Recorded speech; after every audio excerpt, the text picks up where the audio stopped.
Hello, good morning student. देखो आज का जो हमारा टॉपिक है वो है डिफरेंशिएशन ऑफ ए वेक्टर। हमारे पास जो वेक्टर है उसका डिफरेंशिएशन हमें करना है। ये हमारे पास यूनिट अलग है, ठीक है। इसमें है वो चैप्टर नंबर 1, शायद ये यूनिट है तुम्हारी 8, लास्ट यूनिट है तुम्हारी, ठीक। लास्ट है या 5 है, कौन सी यूनिट है? चलो जो भी है, फिलहाल तो अगर ये ए है पार्ट तो ये 4th यूनिट है। लास्ट यूनिट दे रखी है, 6th 7th 8th है। 8th है। उल्टा उल्टा दे रखा है सिलेबस भी, जैसे ए नाम दे रखा है उसे बी नाम दे रखा है, और यहाँ पे 8 यूनिट नाम दे रखा है। चलो खैर कोई नहीं, इनकी मर्जी, कुछ भी कर सके हैं। तो यहाँ पर हमारी लास्ट यूनिट है, ठीक है, unit 8 chapter number 1 differentiation of A vector. तो वेक्टर का यहाँ पे डिफरेंशिएशन करना है। अभी जब बात की थी तो पीछे हम डिफरेंशिएशन भी करके आए, इंटीग्रेशन भी करके आए हैं, सारी चीज करके आए हैं। तो यहाँ पर भी वो जो वैल्यू थी वहां पे उसने ये नहीं बताया था कि वो वेक्टर है या स्केलर है, ठीक है। लेकिन अगर हम बात करें तो वहां पर स्केलर ही थी, वो कैसे थी उसके कारण है, ठीक है। तो सबसे पहले हम बात करेंगे वेक्टर और स्केलर पे। जो स्केलर वैल्यू होगी उसके पास सिर्फ और सिर्फ क्या होता है, मैग्नीट्यूड होता है। लेकिन अगर बात की जाए वेक्टर की तो स्केलर मैग्नीट्यूड के साथ साथ उसके पास क्या होगी, डायरेक्शन भी होती है। जैसे फॉर एग्जांपल अगर मैं बात करूं वेलोसिटी की, किसकी बात करूं, वेलोसिटी।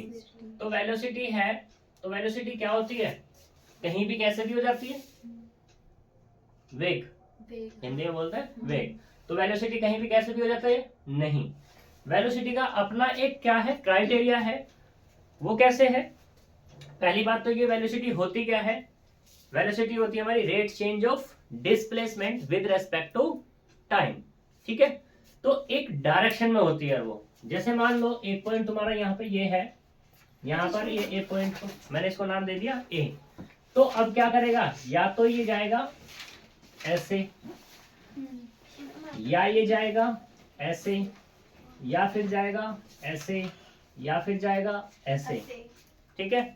या ऐसे जाएगा, ऐसे जाएगा, ऐसे जाएगा, ऐसे जाएगा। या और की बात हो रही है, ऐसे नहीं है, पहले वो यहाँ था फिर यहाँ चला गया, यहाँ चला गया, यहाँ चला गया, अभी फिलहाल नहीं जा रहा है वो, ठीक है। तो क्या है अभी, मान लो इसको ओ की जगह ए की जगह ओ नाम दे दें और ये क्या हो जाएगा ए। तो ओ से ए में कितना चेंज आ रहा है, ठीक है, वो हो जाएगा हमारा डिस्प्लेसमेंट। जैसे मैं नाम दे दूं उसको एस, ठीक है। तो अब क्या करना है, इसमें चेंज देखना है कितना है। जो चेंज होगा वो किसके अकॉर्डिंग होगा, टाइम के अकॉर्डिंग होगा। अभी कोई भी व्यक्ति था या कोई भी पार्टिकल था, वो हमारा ओ पॉइंट पे है, ठीक है। जब वो एस पे गया, ए पे गया, तो उसे क्या लगा, कुछ ना कुछ टाइम लगा, ठीक है। तो उस टाइम के रेस्पेक्ट में चेंज आया हमारा डिस्टेंस में। जो डिस्टेंस में चेंज आया हमने उसको कह दिया D S upon d t, ठीक है। ये जो चेंज आया है इसी को बोलते हैं हम वेलोसिटी, ठीक है। तो ये हो जाएगी हमारी वेलोसिटी, ठीक। जो वेलोसिटी है ये क्या हमारी वेक्टर में है। ऐसे ही अगर हम बात करें वेलोसिटी में चेंज ला दें इसके रेस्पेक्ट में, टाइम के रेस्पेक्ट में, वो हो जाता है हमारा एक्सेलरेशन, हिंदी में बोलते हैं इसको त्वरण, ठीक है। तो ये क्या हो जाएगा, हमारा एक्सेलरेशन हो जाएगा, ठीक है। यहाँ तक कोई दिक्कत वेक्टर और स्केलर क्वांटिटी में नहीं है। अब यहाँ पे अगर जो हम बात करें वेक्टर की, तो वेक्टर यहाँ पे 3 डायमेंशन में होगा या 2 डायमेंशन में हो सकता है। उसके लिए हम बात करते हैं यहाँ पर,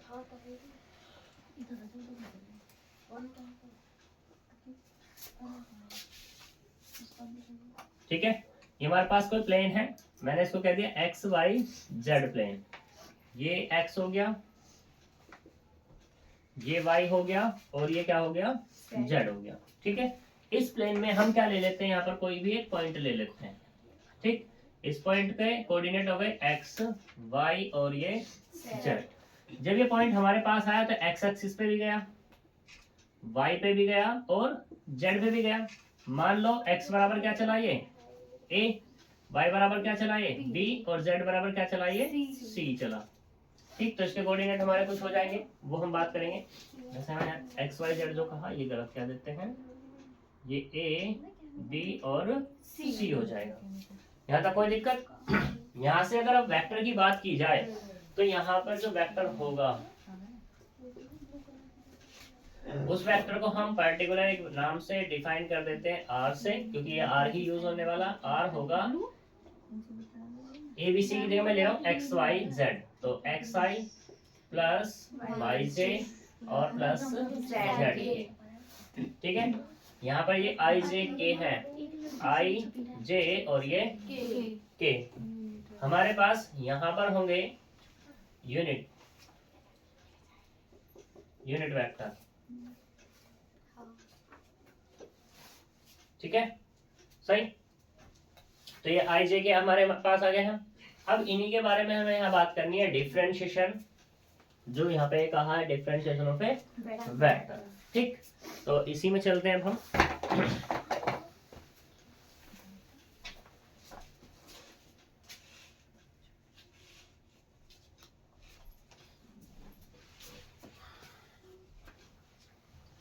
लिमिट कंटिन्यूटी वगैरह इसके बारे में हम बतानी नहीं, क्योंकि हम बता चुके हैं। अगर यहीं पे मैं स्केलर की बात की जाए तो स्केलर हमने ऐसा पढ़ा ही है, x y z, x square plus y square plus z square, या एक्स वाई जेड, या n x plus x y z, कुछ इस तरीके से। ठीक है, टेन को हटा दो चलो, तो ये हमारे पास क्या हो जाएंगे, सारे स्केलर हो जाएंगे। ठीक है, फिर इसी में चलते हैं हम, यहाँ पर इसकी कुछ कंडीशंस हैं, प्रॉपर्टीज हैं, उनके बारे में बात करेंगे। फिर यहाँ पर ये जैसा हमारे पास स्केलर कंटिन्यूस होता है, वैसे हमारे पास क्या होगा, वेक्टर भी कंटिन्यूस होता है।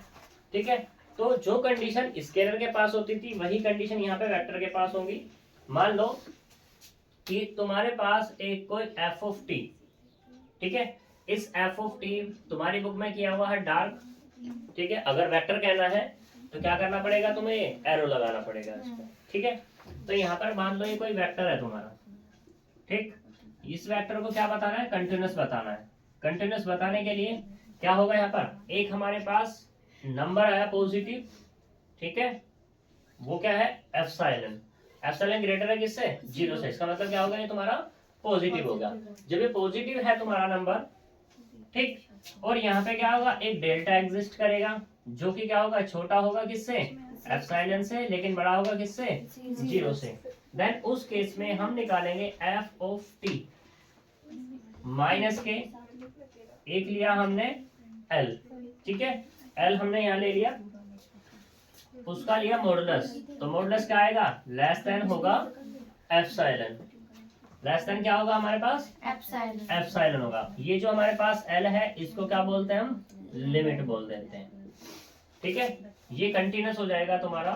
ठीक, जब हम निकालेंगे limit x tends to a, x tends to a या t टेंड्स टू, क्योंकि t ले रहे हैं यहाँ पर, t टेंड्स टू a, या t नोट भी कह सकते हो तुम यहाँ पर इसको, t naught f of vector t बराबर कितना मिल जाएगा, f ऑफ t नोट। ये तुम्हारा क्या होगा, कंटिन्यूस हो जाएगा। ये कंडीशन तुम्हें अगर मिल जाए। ठीक है, ये एफ ऑफ टी जो आया निकल के, वो क्या है हमारा, एल है। ठीक है जी, एल हमारी लिमिट। इसी के पास कुछ कंडीशंस हैं यहाँ पर, वो कंडीशंस क्या क्या हैं हम इन पर बात करते हैं। जैसा इसने पहले ही कह दिया थ्योरम नंबर 1 के बारे में। थ्योरम नंबर 1, थ्योरम नंबर 1 कहती है the necessary and sufficient condition for a vector f of t to be continuous. इसने क्या कह दिया कि नेसेसरी सफिशिएंट कंडीशन है कि एफ ऑफ टी है हमारे पास। ठीक, एफ ऑफ टी कैसा है, ये तुम्हारे पास कंटिन्यूअस है, किस पर, एट टी बराबर टी नोट पर। ठीक, देन उस केस में जो आएगा limit T tends to T naught F of vector T बराबर F of vector T naught. ये तुम्हारी नेसेसरी एंड सफिशिएंट कंडीशन है कि एफ ऑफ टी कैसा है, कंटिन्यूअस है। ये जो हमारे पास एफ ऑफ टी कैसा है, कंटिन्यूअस। ठीक, तो हम हमारे पास क्या होगा, हमारे पास ये कंडीशन होगी। अगर ये कंडीशन है तो एफ ऑफ टी कंटिन्यूस है, एफ ऑफ टी कंटिन्यूस है तो ये कंडीशन है, ये इसकी नेसेसरी सफिशिएंट कंडीशन। फिर इसी में कहा इसने, इसी में ही अगला है, अगली थ्योरम है कि अब की बार इसने क्या ले लिए, दो ले लिए, एफ ऑफ टी1 ले लिया और दूसरा क्या ले लिया, एफ ऑफ टी2 ले लिया। ये दोनों के दोनों कैसे हैं हमारे, कंटिन्यूस हैं। कैसे दोनों के दोनों कंटिन्यूस।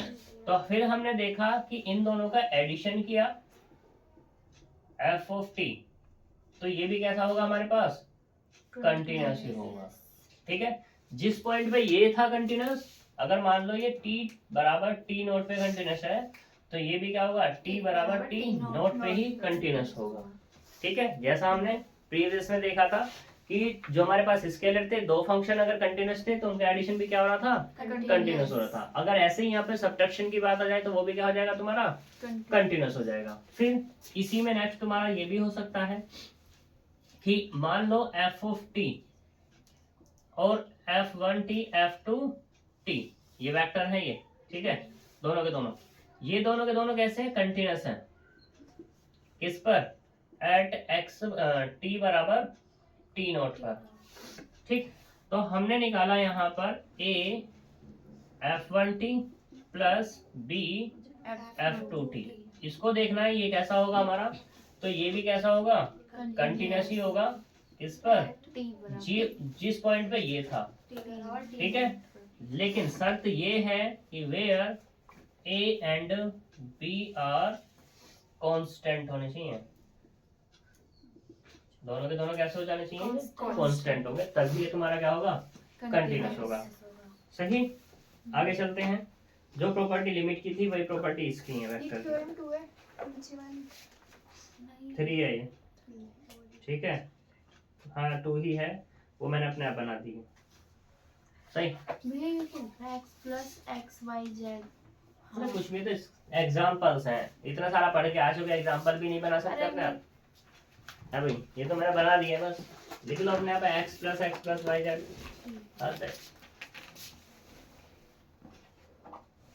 तुम बस छोटे नहीं रह रहे, सोचना स्टार्ट करो इन पे।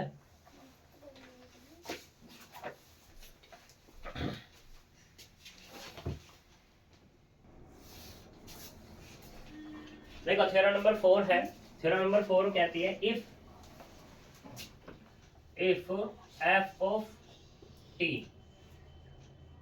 g ऑफ t, हमारे पास ये दो वेक्टर्स हैं, b आर टू वेक्टर्स, हमारे पास दो वेक्टर दिए हुए हैं of scalar variables. Scalar variables यहाँ पे इसने दे दिया, वेरिएबल ही दिया हुआ है, वो क्या है, फाई ऑफ टी दिया, और यहाँ पे टी पर, ठीक है, फंक्शन किसका ये scalar variable function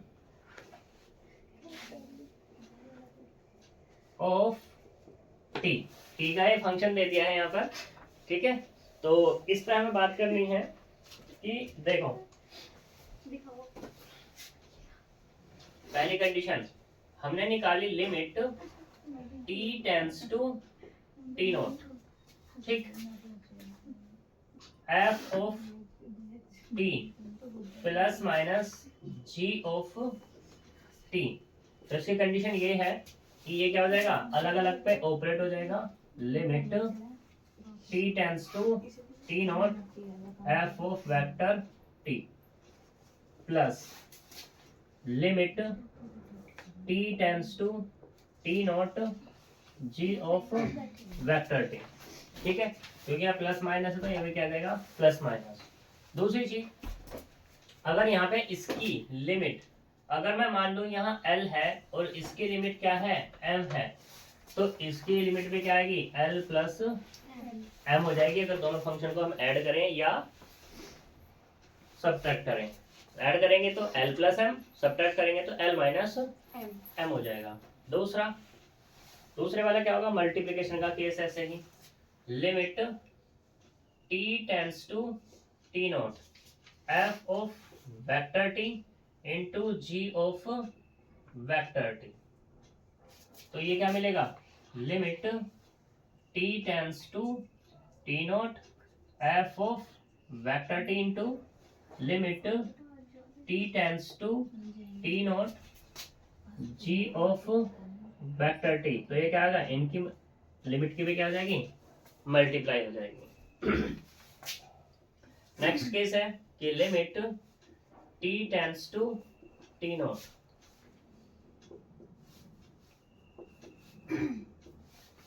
f of vector t upon g of vector t। तो ये क्या मिलेगा, limit t tends to t naught f of vector t upon limit t tends to t naught g of vector t बराबर होगा l upon m। यहाँ पे इस पे कंडीशन होगी कि ये जो हमारे पास g ऑफ वेक्टर t है ये क्या नहीं होना चाहिए, जीरो नहीं होना चाहिए। अगर जीरो हो गया तो ये वैल्यू लाई नहीं करेगी। फिर यहाँ पे ऐसे ही हमने limit t tends to t naught लिया, एक फंक्शन आया f ऑफ t और एक है वेक्टर f ऑफ t। ठीक है, दूसरा क्या है हमारे पास, वेक्टर f ऑफ t। तो ये बराबर किसका होगा, limit t tends to t naught phi of t into में limit t tends to t naught f of vector t। ठीक, next limit t tends to t naught, modulus लिया मैंने f of t का, तो ये बराबर है कितना का, modulus of limit t tends to t naught f of vector t का मॉडुलस।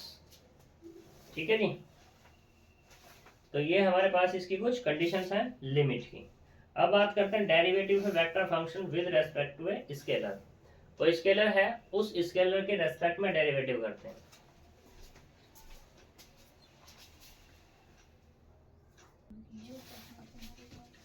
देखो, derivative of vector function with respect to a scalar, तो हम यहाँ पे डेरिवेटिव निकालते हैं, लेट करते हैं, let f of vector t be any vector and t be any scalar, ये हमने मान लिया। ठीक है, और इसको हम मान लेते हैं वेक्टर r इक्वल्स टू, ठीक है, हमने वेक्टर r बराबर ये माना है f ऑफ t। ठीक, एक चीज थोड़ा सा वहां पे करेक्शन कर लेना कि ये जो मैं लिख रहा हूं ना, ये वाला let vector r equals to f of t, मैंने वेक्टर जो लगाया t के ऊपर लगाया, t के ऊपर वेक्टर नहीं, ये f के ऊपर वेक्टर है। ठीक है, इस पर करेक्शन कर लेना, सही। तो देखो, वेक्टर r बराबर ये लिया मैंने, थोड़ा सा इंक्रीमेंट हुआ, थोड़ा सा क्या हुआ, इंक्रीमेंट। जब इंक्रीमेंट हुआ, किसमें इंक्रीमेंट हुआ, t में, vector f of t। t क्या है, स्केलर है। भाई एक बात बताओ, जैसे मैं अभी तुम्हें बता रहा था किसके बारे में, वेलोसिटी के बारे में बता रहा था, तो डिस्टेंस हमारी क्या हो रही थी, उस पर चेंज हो रही थी। जब मैंने टाइम चेंज किया, थोड़ा सा टाइम चेंज किया, तो ये वेक्टर भी तो चेंज होगा, यानी कि मैंने किया यहाँ पर डेल्टा t। ठीक, तो इधर क्या हो गया हमारे पास, ये भी चेंज होगा, वेक्टर डेल्टा r। ठीक, तो अब नाउ यहां से अगर मैं निकालना चाहूं vector r plus delta r, तो माइनस कर दिया मैंने किससे, वेक्टर r से, तो यहां मिला vector t plus delta t minus के, कितना आएगा, वेक्टर f ऑफ t, इससे ये कैंसिल, तो मैंने निकाला यहाँ पर डेल्टा r यानी कि जो हमारे पास चेंज हुआ है वो कितना चेंज हुआ है, वो मैंने फाइंड किया। ठीक, अब मैंने क्या किया, दोनों तरफ डेल्टा टी से मल्टीप्लाई कर दी, ये कर दिया डेल्टा टी हो गया, सॉरी डिवाइड कर दिया, मल्टीप्लाई भी हम कह सकते हैं। मल्टीप्लाई कैसे, डेल्टा टी से मल्टीप्लाई करेंगे, एक इधर पहुंच गया इधर पहुंच गया, इसको इधर पहुंचा दो, हो गया मल्टीप्लाई। बात सही है, ठीक है ना। या फिर ऐसे भी कह दो 1 डेल्टा टी से मल्टीप्लाई कह दो, या डेल्टा टी से डिवाइड कर दो, जैसा तुम सही करना चाहो वैसे, लेकिन जो मैंने बोला मैं उसे सही कर सकता हूँ, ठीक है ना। फिर क्या है हमारे पास, अब ये डेल्टा टी आ गया हमारा। अब मैंने कह दिया कि देखो ये डेल्टा टी जो है टेंस कर रहा है जीरो की तरफ, टेंस मतलब जीरो की तरफ का मतलब इसका ये हो गया कि बहुत छोटा है, ठीक है। तो now limit delta t tends to zero, delta vector r upon delta t, तो इधर भी लिमिट हो जाएगी, ठीक, limit delta t tends to zero, delta का तो बन रहा है, ठीक बनना हमारा, तो f of t plus delta t minus vector f of t upon delta t. जैसे हमने क्या किया, इस डेल्टा को टी की तरफ टेंस कराया, तो ये किस में कन्वर्ट हो जाएगा हमारा, ये हो जाएगा डेल, हो जाएगा किसमें, डी में, d r over d t, limit delta t tends to zero, vector f of t plus delta t minus के vector f of t upon delta t, ठीक है। तो ये हमें क्या मिल जाएगा, डेरिवेटिव मिल जाएगा, किसका, वेक्टर आर का। इसी के बेस पे ये हमारा जो डेरिवेटिव है, आज मैंने ये बताया ये निकलता कैसे है, क्योंकि डेरिवेटिव क्या है, रेट चेंज है हमारा, ठीक है।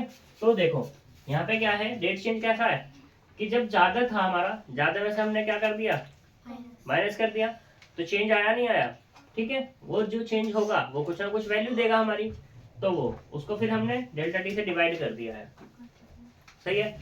अब यहाँ पे इसके कुछ पॉइंट्स हैं, कुछ पॉइंट कैसे हैं, ये तो हमारा हो गया डेरिवेटिव एक बार, ऐसे हम क्या निकाल सकते हैं, 2 बार भी निकाल सकते हैं, d two r over d t square, ऐसे हम निकाल सकते हैं d vector r over d t की पावर 3 डॉट डॉट, जितना चाहो उतना हम निकाल सकते हैं, इसलिए मैंने कहते हैं d n r over d t की पावर एन। इसको हम ये जो हमने निकाले हैं, तो ये d r over d t, ठीक। तो इसको हम ऐसे भी लिख सकते हैं, क्योंकि एक बार डेरिवेटिव हो रहा है, तो वेक्टर आर दिया हुआ है, ये वेक्टर आर एक बार एक डॉट लगा दो, ऐसे ही वेक्टर आर 2 डॉट लगा दो, ठीक है, हाँ जी, ठीक। अब ये जो डॉट है तुम ऐसे भी कर सकते हो, उनको डॉट को वेक्टर पहले रख सकते हो, डॉट बाद में लगा सकते हो, वेक्टर पहले रख सकते हो, डॉट बाद में, ऐसे ही,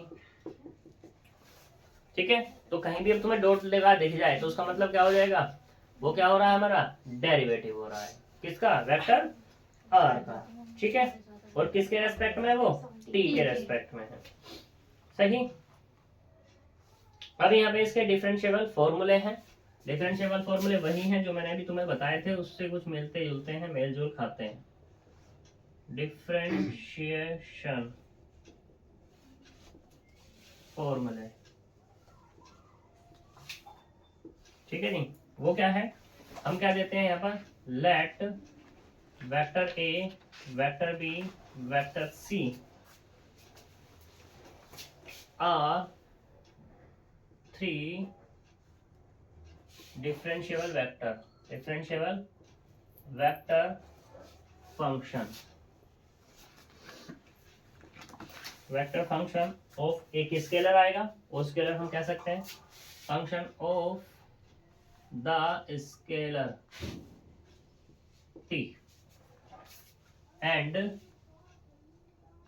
phi of t be any scalar function, scalar function of t, scalar function है किसका, वो टी का।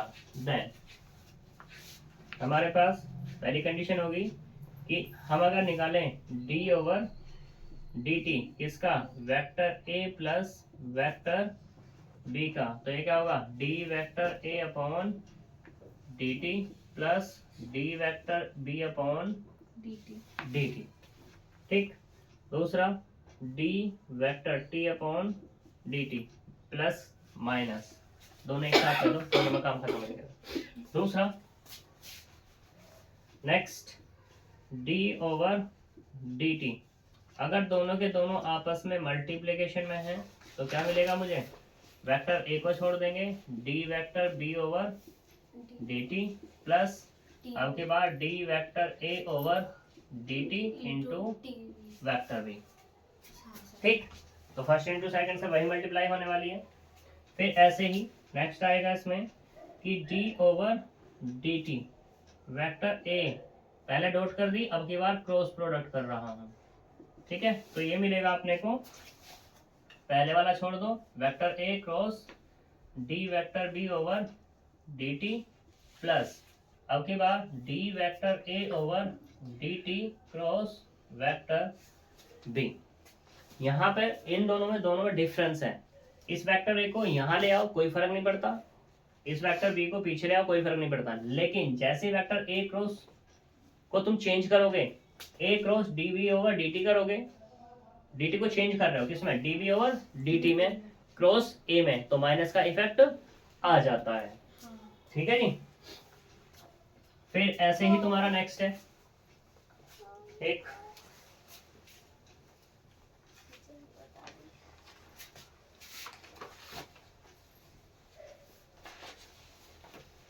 ये तुमसे ऑब्जेक्टिव पूछा जा सकता है जो मैं बताने जा रहा हूँ।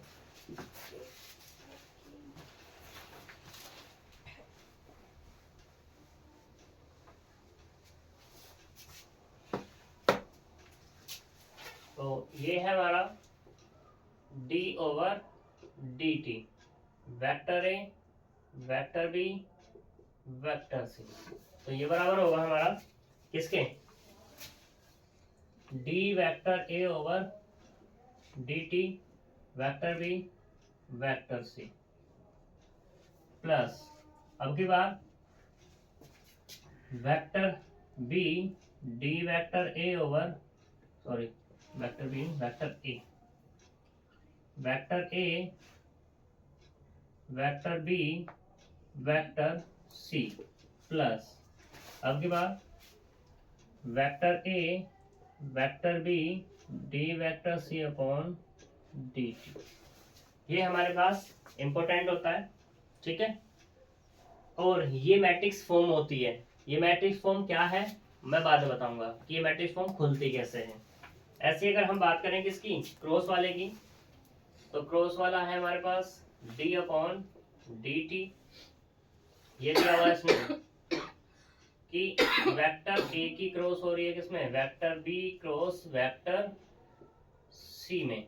तो यहाँ पे ये जो मिलने वाला है अपने को, पहले हमने d vector a upon d t cross इतना vector b cross vector c plus दूसरा vector a cross d vector b upon d t cross vector c, ये एक साथ मल्टीप्लिकेशन में, प्लस दूसरा है vector a cross vector b cross d vector c upon d t. ठीक है, ये दोनों फॉर्मूले पूछे जा सकते हैं ऑब्जेक्टिव में कि बताओ हमारे पास ये d upon d t vector a vector b vector c बराबर किसके, d upon d t vector a cross vector b cross c बराबर किसके, डेरिवेटिव। क्योंकि ये तो छोटी छोटी चीजें हैं, ये तो तुम बता ही पाओगे।